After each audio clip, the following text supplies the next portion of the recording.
I thought for today's review we should do a comparison review. So I have all three variants of Scruffy for the Thomas Wooden Railway. So Scruffy was first seen in the Railway series on Oliver's book, Oliver the Great Western Engine, under the title Toad Stands By, and the same title for the TV series in Season 4. Scruffy has seen some appearances, mostly his face mask, as most of all, and that's about it really. 1996 was when he was first introduced, retired in 2001 separately, and then in 2002 in the Roundhouse set, and then got a reintroduction in 2006, and for a limited time only, as well as Oliver and Toad, and then had one more introduction in 2016, 2017, and the Demolition Team 2-pack. So let's go ahead and look at our models. So here's the classic original Scruffy. This is a 1999 one. So it's got ballast. It says SC Ruffy and ballast construction, Tidnit Sordor. And then I'll show this quickly off. There's the face. Classic. Here is the 2006 one.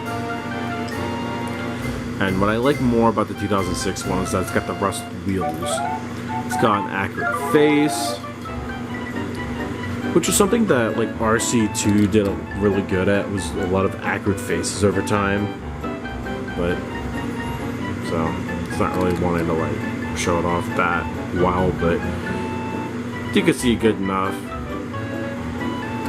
But so it came with a cargo piece, which is ballast. It just has a magnet in there so the cranes can catch it. Get this, sorry.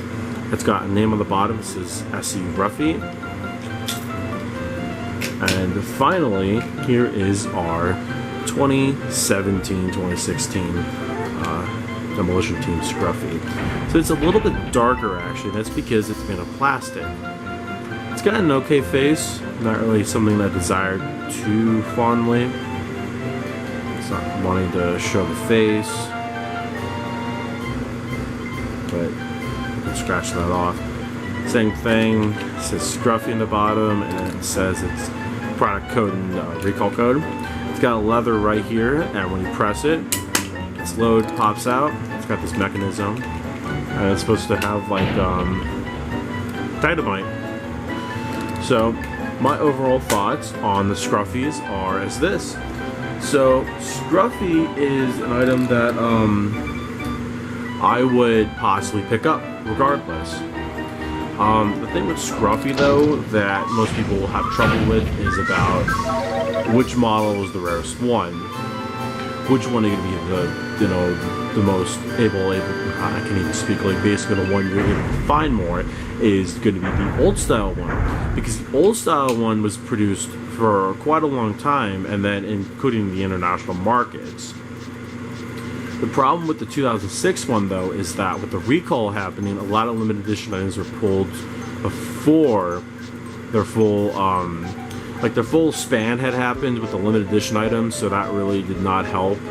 And for the Demolition one, I mean, I like this one a lot, especially because it's a little more accurate. But the only thing with this is that it's going to be extremely rare because of the timing of this item. This item came out close to the end of the range, and that's not going to help if people are trying to make their collection complete and they want this item, because a lot of Mattel items are actually going up in price right now. So, I mean, otherwise, I would recommend all three of them generally, just because it's rolling stock and because it's Scruffy. Scruffy's always had good merchandise, and for the Thomas Wooden Railway, has never failed at making Scruffy. I think like each different variant has some kind of better aspect to it. I mean, more than others, generally speaking. I'm just not much of a fan of the plastic on the last release of Scruffy. So that's all I can really say on these three Scruffies. I would though say that it's your opinion, your thoughts on what you guys think, and that's just how the reviews work. So until then, our next review will be a Toad review. So until then, guys, I am Jacob, and I am signing out. Thank you for watching, and stay tuned for more Dockside reviews every Friday.